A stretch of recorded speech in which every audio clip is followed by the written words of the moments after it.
இள வயசிலேயே மரணம். நாம் எச்சரிக்கையாக இருக்க வேண்டாமா? ஆண்கள் பாதிக்கப்பட்ட மனிதர்களாக நிறைய இடத்துல இருக்காங்க. 30 வயசு ஒருத்தருக்கு நடந்த ஒரு விஷயத்தை பற்றியும், கோபத்தை உள்ளுக்குள்ள வச்சிருக்கிறது மௌனம்னு நினச்சி அதன் மூலமாக வரக்கூடிய ஆபத்தை பற்றியும் இந்த பதிவில் பார்க்க போகிறோம். ஆண்கள் பெரிய அளவில் பாதிக்கப்பட்டிருக்காங்க. தயவு செய்து இங்கே இருக்கக்கூடிய பெண்கள் உங்கள் கணவர் மேலே அன்பு வையுங்க, மதிப்பு வையுங்க, மரியாதை வையுங்க. அவங்கள தயவு செய்து சுட்டெரிக்கும் வார்த்தைகளாலேயோ சுட்டெரிக்கும் பார்வையாலேயோ அவங்கள கஷ்டத்தை கொடுத்துடாதீங்க. அது மிகப்பெரிய ஆபத்தில் முடிஞ்சிடும். ஸோ நீங்கள் கோபத்தோடு இருக்கும்போது உங்களுக்கும் பிரச்சனை, பிறருக்கும் பிரச்சனை. இதை நீங்கள் நிதானமாக 1க்கு 4 தடவை கேட்டால் மட்டும்தான் இதில் இருக்கக்கூடிய ஆபத்தையும் உணர முடியும். அந்த ஆபத்தை தடுக்க என்னென்ன வழியில் போராட முடியுமோ அத்தனை வழிகளையும் போராடுவதற்கும் நாம் சரி செய்ய முடியும். உடம்புல இருக்கக்கூடிய அணுக்கள் எல்லாமே நாசமாக போயிருக்குதுங்க. அதை சரி பண்ணணும். அதையெல்லாம் சரி பண்ணாதான் வாழ்க்கையில் நாம் செம்மையாக வாழ முடியும்.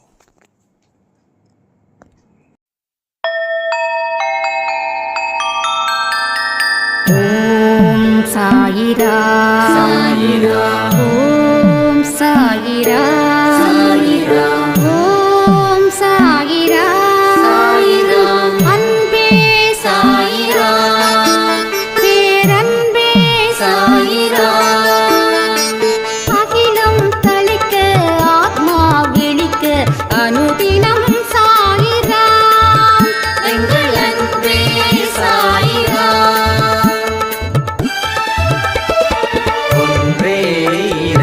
ஒன்றே பூமிக்கென்றும் சாயிரா, சரணம் சாயிரா, நன்றே செய்து வாழ்வோம், நாம் ஒன்றே செய்து வாழ்வோம், அன்பே சாயிரா.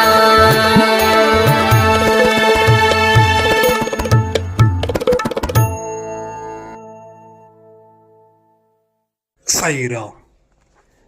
என் உயிரின் உயிரானவர்களே,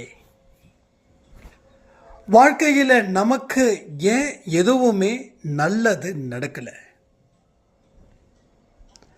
நான் நல்ல தெளிவான மனநிலையில் தான் இருக்கேன். ஆனால் என்னை சுற்றிலும் தெளிவற்ற மனிதர்கள் இருக்கிறதால என்னுடைய நம்பிக்கையை அவர்கள் சிதைக்கிறார்கள். என்னதான் நான் என்ன பாதுகாப்பு உணர்வுக்குள்ள வச்சுக்கிட்டாலும் சுற்றி இருக்கிறவங்களால பாதுகாப்பு இல்லாத நிலையில் இருப்பது போல என் மனசில் ஒரு பயமும் ஒரு கவலையும் இருக்குது. இதில் இருந்து நான் எப்படி என்ன சரி செய்வது அப்படின்னு ஒரு சாய்ராமுடைய கேள்வி. இந்த மாதிரி கேள்விகள் உங்களுக்கு இருந்துச்சுன்னா கமெண்ட் பண்ணுங்க.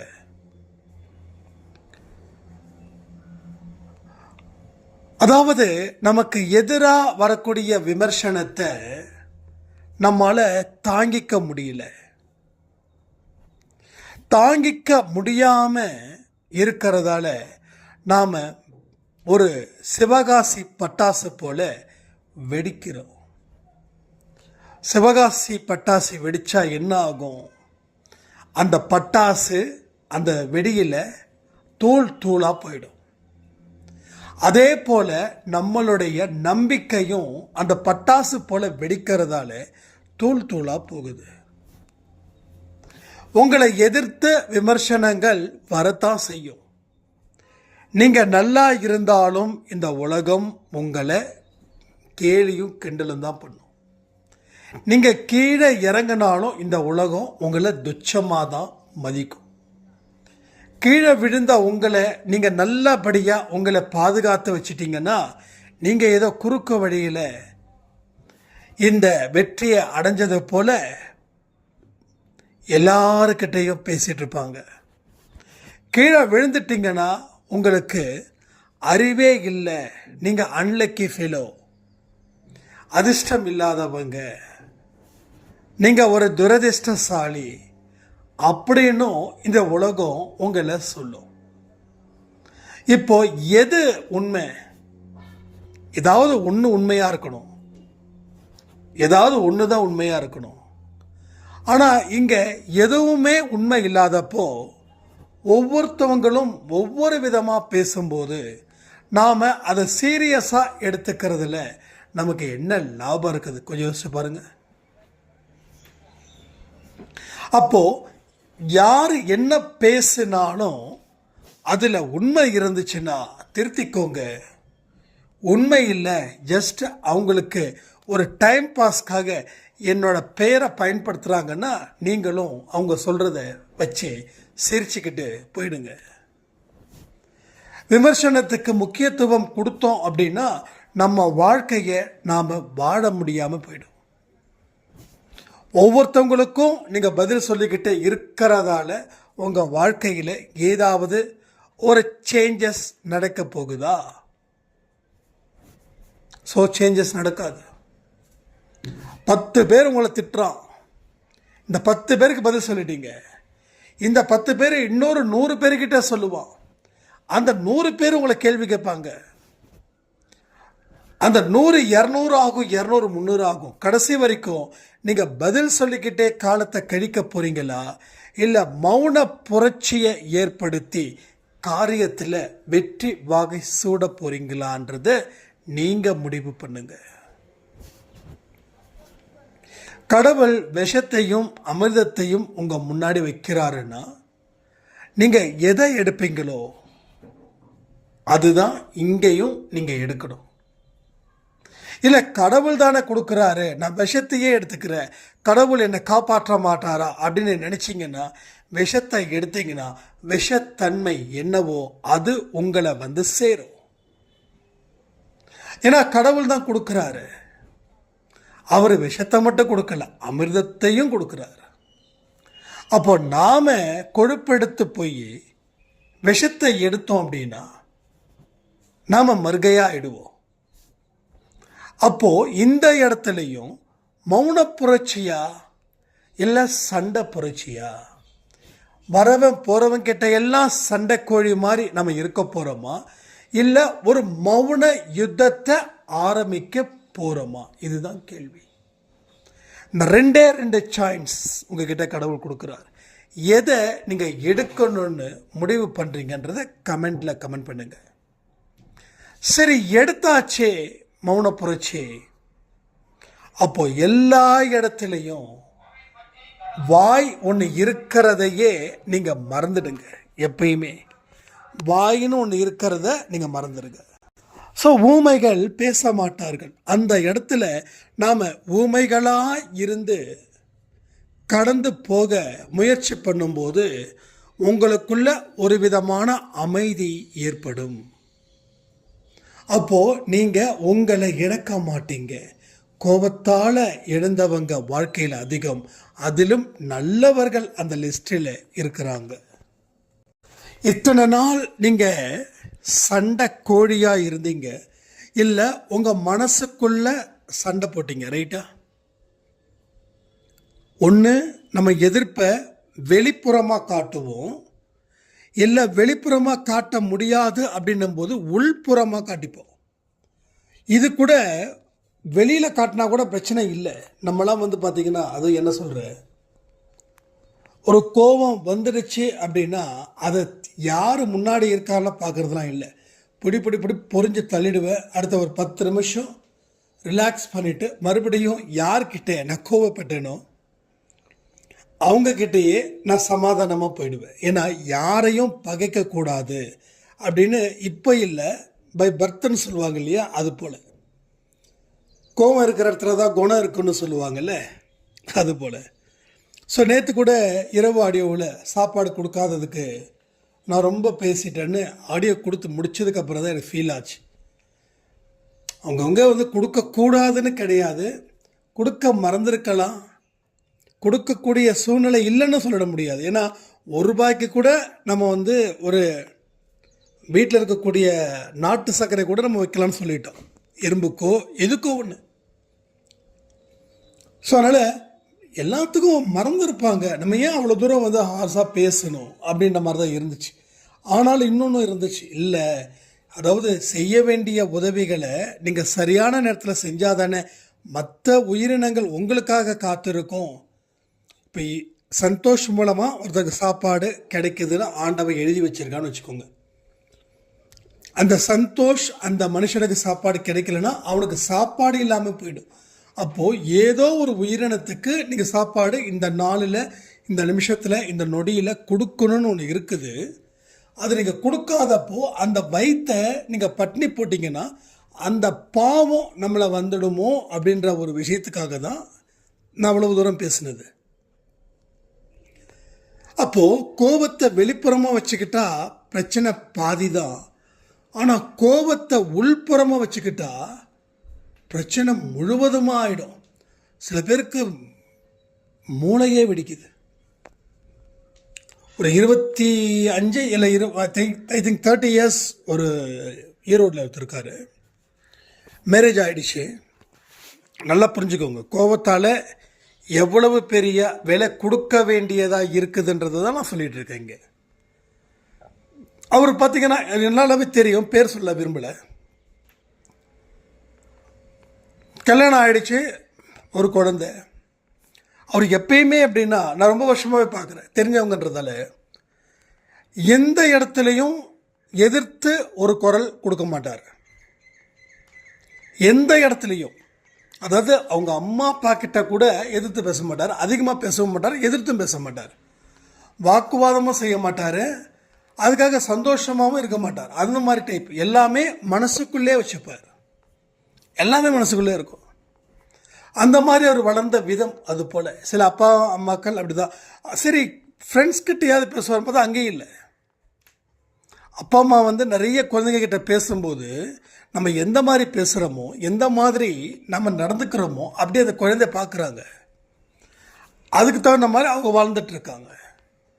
ஸோ பெற்றவங்க பெருசாக வந்து பேசுகிறது இல்லை, அதனால் குழந்தையும் பேசுகிறது இல்லை. அந்த பையனை அவர் சொல்கிறார். திடீர்னு பார்த்தா ஒரு 2 இயர்ஸ்க்கு முன்னாடி ஈரோடு போயிருக்கும்போது எல்லோரும் எப்படி இருக்கீங்க, நல்லா இருக்கீங்களா அப்படி கேட்கும்போது இது மாதிரி அந்த ஒரு பர்சனோட நேமை சொல்லி அவர் இறந்துட்டார். என்னது, அவரா? ஆமாங்க, இறந்துட்டார். என்னாச்சுன்னா மூளை வெடிச்சு, மூளையில் இருக்கக்கூடிய நரம்பு வெடிச்சிடுச்சு. அப்போ தான் நினச்சேன், அப்போ உள்ளுக்குள்ளே ஒரு மனுஷனுக்கு எல்லாமே உள்ள வைக்க வைக்க வைக்க பாரம் தாங்காமல் பஸ்ட் ஆகிடுது. ஒரு டயர் இருக்குது, டயரை நீங்கள் காற்றடிக்கிறீங்க.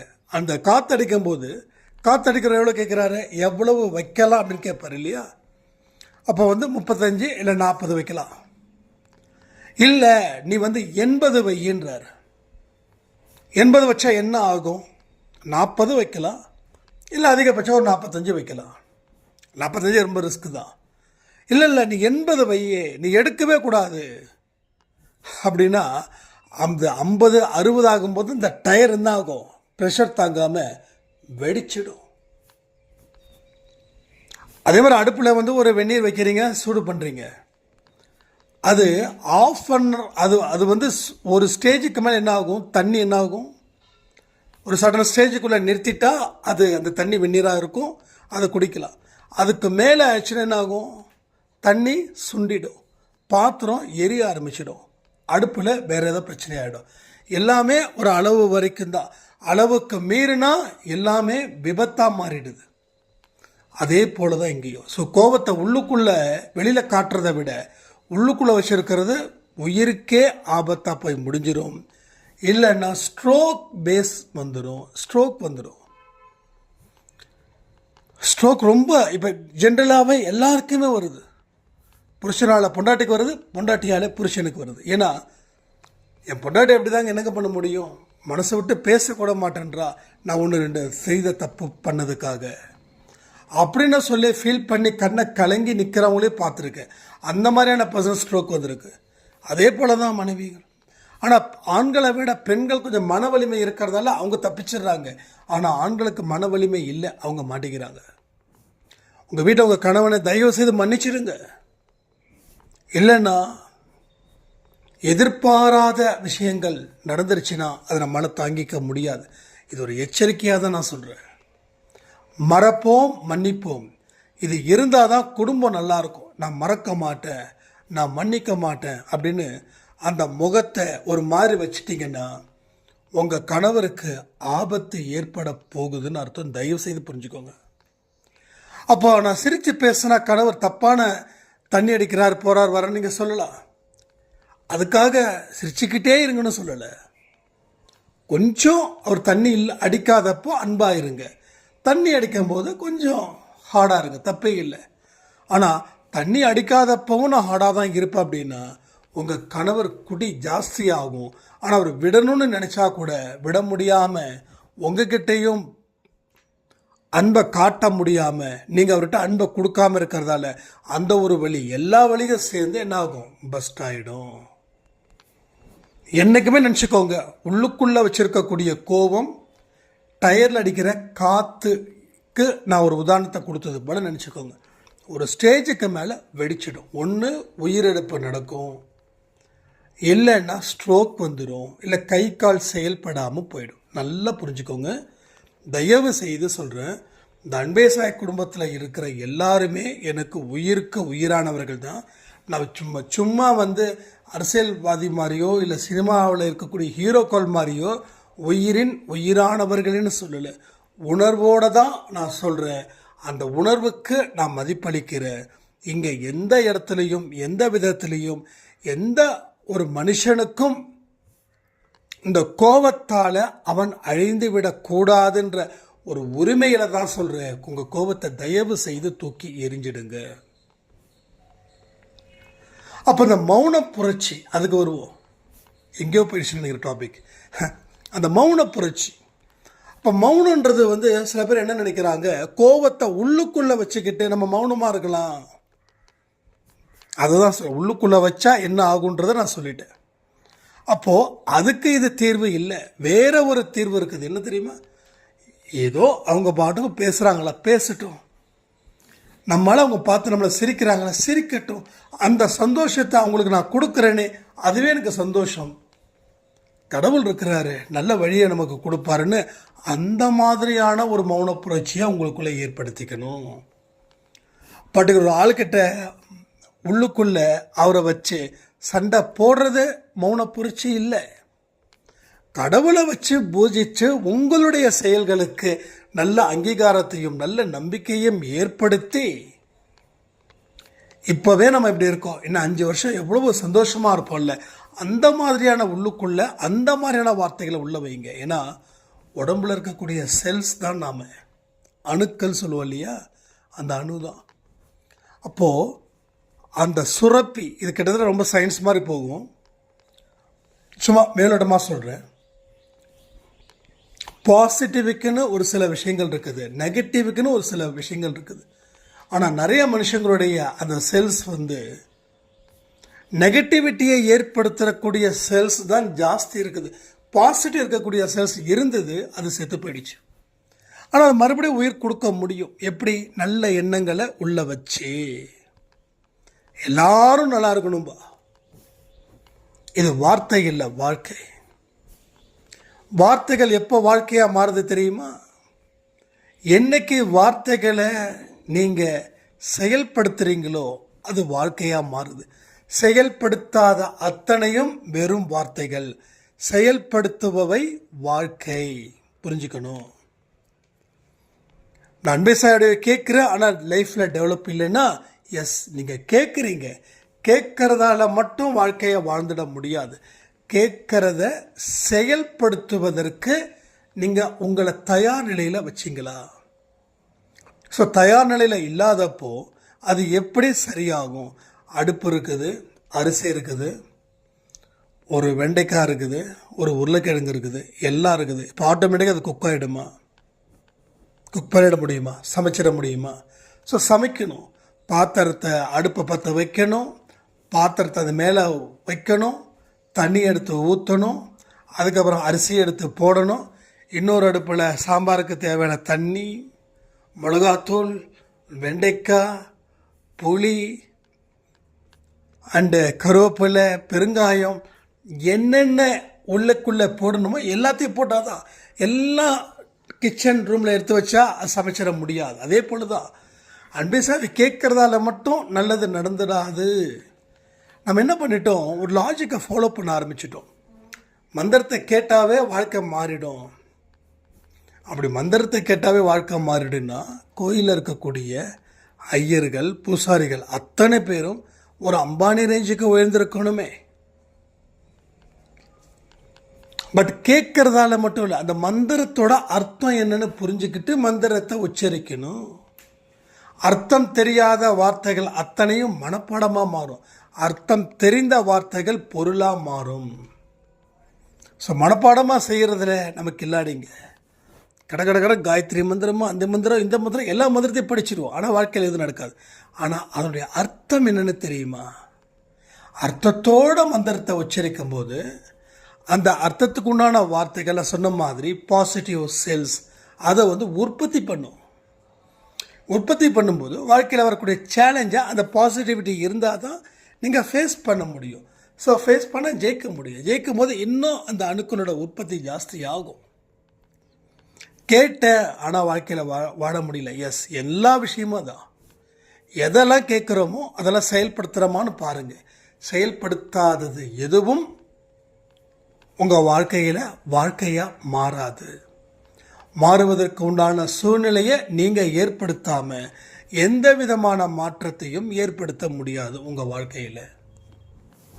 ஸோ நான் முடியாதுன்ற விஷயத்தை ஏன் ஜாஸ்தி பேசுகிறேன்னா, உங்களால் முடியுன்ற விஷயத்தையும் நம்ம இங்கே சொல்லியிருக்கோம். ஸோ அதை நீங்கள் கவனிக்கணும். அங்கே கவனித்து அங்கே இருந்து வாழ்க்கையை ஆரம்பிக்கணும். ஆரம்பிக்கிற வாழ்க்கை நிச்சயமாக அற்புத சக்திகளை உங்களுக்கு கொடுக்கும். நம்ம நிறைய பதிவுகளை சொல்லியிருக்கோம். என்ன சொல்லியிருக்கோம்? எந்த மனுஷன் சுறுசுறுப்போடு இயங்குறானோ அவனுக்கே கடவுள் ஆறுதலையும் வெற்றியையும் அவனுக்கு தேவையான ஓய்வையும் தருவார். ஒன்று தெரியுமா? 8 மணி நேரம் உழைக்கிறோம், ஆனால் 1 மணி நேரம் ஓய்வு எடுக்கணும். ஆனால் நம்ம 8 மணி நேரம் உழைக்கிறதும் இல்லை, 1 மணி நேரம் ஓய்வு எடுக்கிறதும் இல்லை. அப்போ என்ன ஆகுதுன்னா ஓடிக்கிட்டே இருக்கிற மாதிரி இருக்கும். இந்த சில அனிமல்ஸ்லாம் பார்த்தீங்கன்னா 5 அருவி, இந்த நாய்கள்லாம் பார்த்தீங்கன்னா அந்த ரோட்டில் இருந்து அந்த எண்ட்லேருந்து இந்த எண்டுக்கு ஓடும், இந்த எண்ணில் அந்த எண்டுக்கு ஓடும். எதுக்கு ஓடுது, ஏன் ஓடுதுன்னே தெரியாது. அதுக்கு 5 அறிவு தான். ஆனால் மனுஷனாக இருக்கிறவனும் முக்காவாசி மனுஷர்களும் அதை தான் செய்கிறாங்க. ஏன் ஓடுறோம், ஏன் வாழுறோம், நம்ம லட்சியம் என்ன, நம்ம நோக்கம் என்ன, நம்ம கர்ம வினை என்ன சொல்லுது, இதையெல்லாம் புரிஞ்சுக்கிட்டா ஓடுறது, அதாவது அலைச்சல் குறைஞ்சிடும். இல்லைன்னா ஓடிக்கிட்டே இருக்கணும். ஓடிக்கிட்டே நம்ம சொல்கிற நிறைய பேர் மாடாக உழைக்கிறேன், நாயாக உழைக்கிறேன். அவங்களே சொல்லிடுறாங்க, நான் மாடாக உழைக்கிறேன், நாயாக உழைக்கிறேன், நாயாட்டம் உழைக்கிறேங்க, மாடாட்டம் உழைக்கிறேங்க. மாடாட்டம் உழைக்கிறது கரெக்டு தான், நாயாட்டம் உழைக்கிறது கரெக்டு தான். அது மாடு உழைக்கணும், நாய் உழைக்கணும். மனுஷன் உழைக்கலாமா? நீ மனுஷன், அதுக்கு சிந்திக்க தெரியாது, ஆனால் உனக்கு சிந்திக்க தெரியும். ஆனால் இப்போ அதுங்களே ஓரளவுக்கு நல்ல விவரமாக தான் இருக்குதுங்க. ஒன்றும் இல்லை, வாக்கிங் போகும்போது ஒரு கருப்பு நாய் ஒன்று இருக்கும். சம்டைம்ஸ் அந்த ஹவுஸ் ஓனர் அந்த நாயை அவுத்து விட்ருவார். அது ரோட்டில் போகிறவன் வரவனெல்லாம் துரத்தும். அப்போ விஸ்வசாய்க்கு ஒரு பயம். அப்போ வாக்கிங் போகும்போது இந்த வழியாக போகாமல் சுற்றிக்கிட்டு போவார். அது கிட்டத்தட்ட 1/2 கிலோமீட்டர் ஜாஸ்தி வரும். பெட்ரோல் செலவு, இப்போ இருக்கிறதுக்கு பெட்ரோல் செலவு நமக்கு பார்க்கணும்ல. அப்புறம் என்ன சொல்ல, இல்லைடா பொறுமையாக நிதானமாக போகலாம், நான் எந்த அளவுக்கு துரத்துதோ அந்தளவுக்கு நம்ம ஸ்லோவாக போனால் துரத்தாதுன்னு. கிட்டத்தட்ட வண்டி நிறுத்துகிற அளவில் நான் ஸ்லோவாக போவேன். இன்றைக்கி என்ன பண்ணிச்சு, ஓனர் வேறு இருந்தார். ஓனர் இருந்தவனது கொண்டாட்டம் வந்துடுச்சு.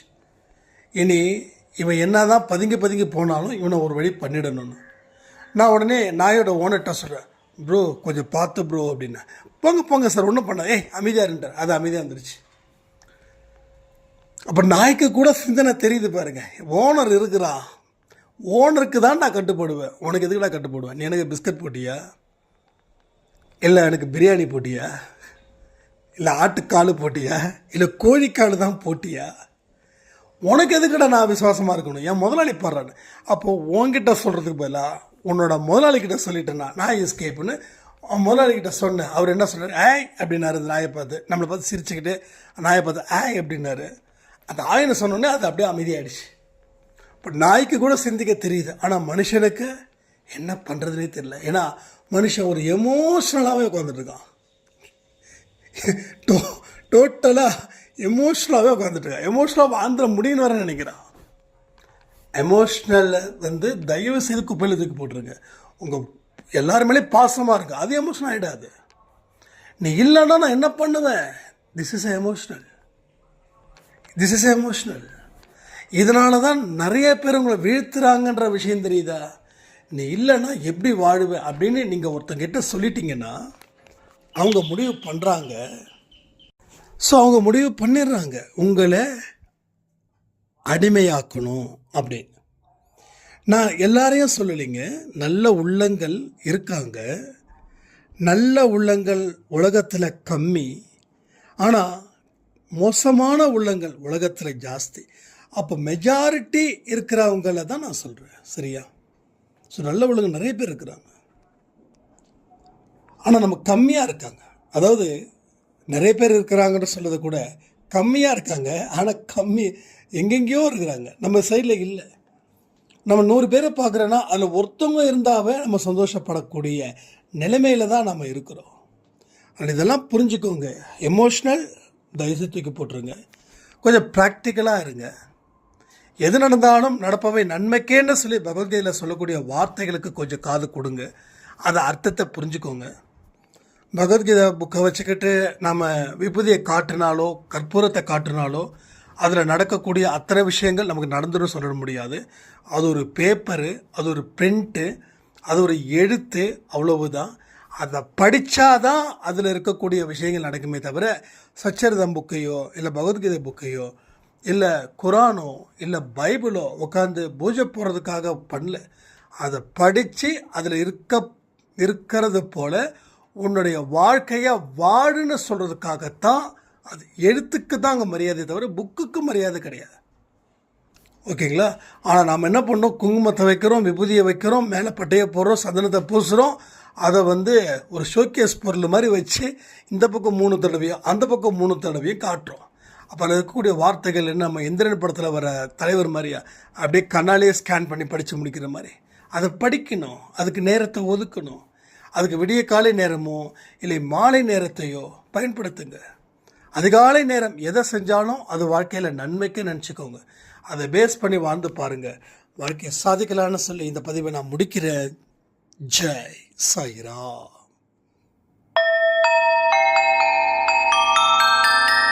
ஓம் சாயிரா.